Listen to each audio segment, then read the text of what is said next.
menyampaikan sedikit tentang bagaimana memanajemen waktu yang baik.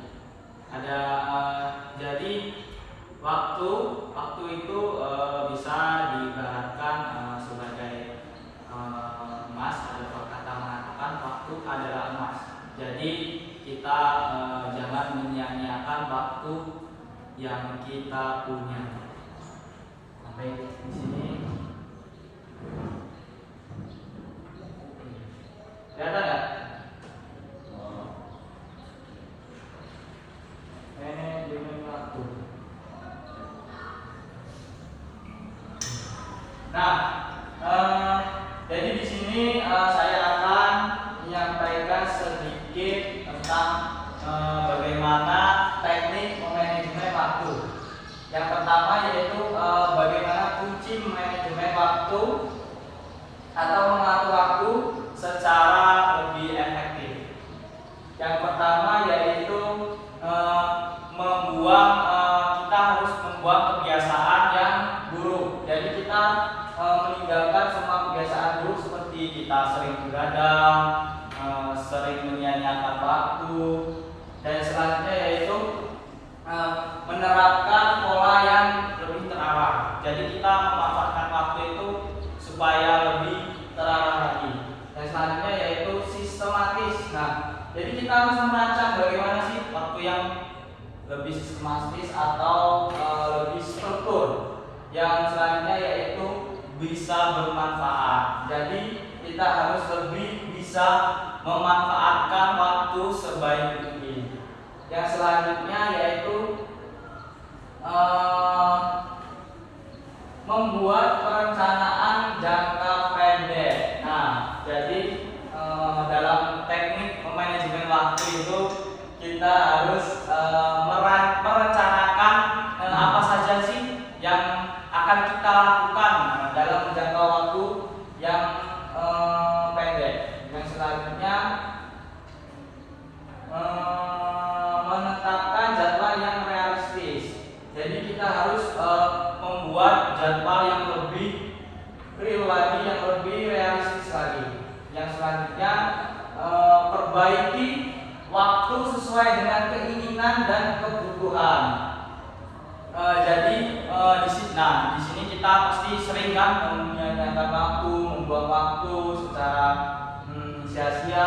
Jadi di sini kita harus memperbaiki lagi cara kita mengatur waktu sesuai dengan apa yang kita inginkan dan kita butuhkan.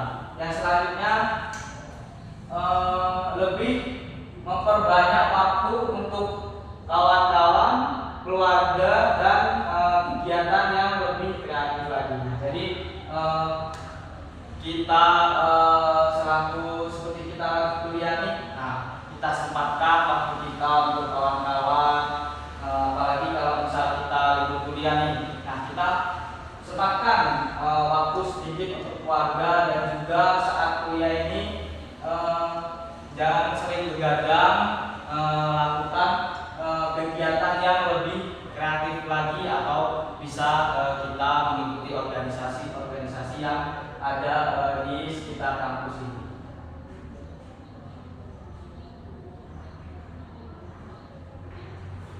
Nah, jadi itu tadi beberapa teknik yang bisa saya sampaikan. Selanjutnya yaitu jadi kesimpulan pada hari ini,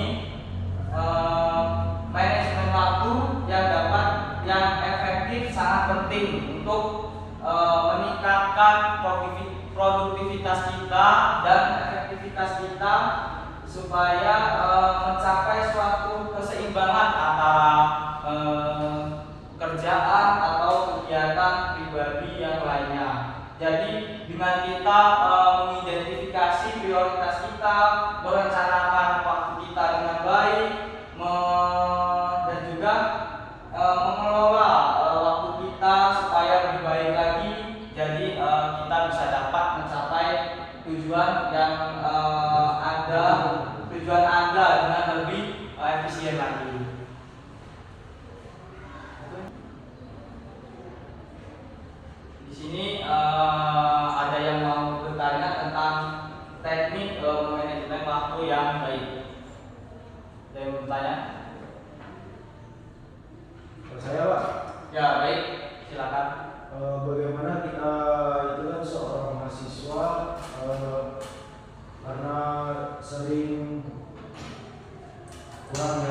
Pak. Jadi kita sebagai mahasiswa itu gimana cara memanfaatkan waktu yang ada dan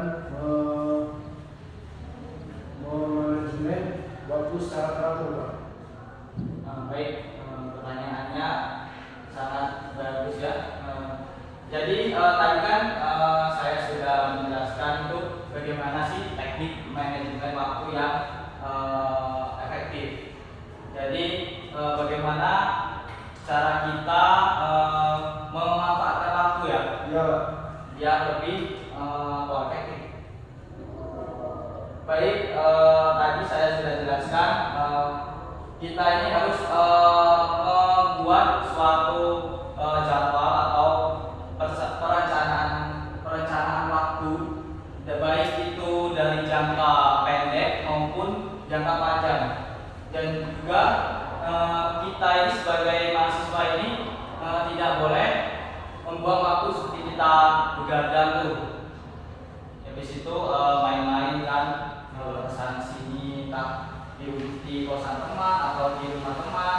Nah, jadi kita harus meninggalkan kebiasaan seperti itu supaya waktu kita lebih supaya kita bisa lebih menghemat waktu kita. Dan juga kita ini sebagai mahasiswa ada yang ikut organisasi? Ada. Nah, itu organisasi ya? Ikut Pak. Nah, itu sebagai contoh teknik manajemen waktu. Jadi kita harus mengikuti beberapa organisasi yang ada di kampus ini supaya kita kuliah ini tidak hanya kuliah pulang. Nah, jadi kita ada waktu yang bisa dimanfaatkan. Baik, itu saja. Tidak? Sudah, Pak. Baik, itulah tadi materi yang bisa saya sampaikan tentang bagaimana sih teknik manajemen waktu yang baik. Sebelum kita tutup, langkah baiknya kita melafazkan nafas hamdalah. Alhamdulillahirabbil alamin. Baik, ya itulah tadi. Apabila saya ada salah kata atau pelakuan yang tidak baik, saya mohon maaf, dan kepada Allah maka sama-sama kita mohon ampun. Saya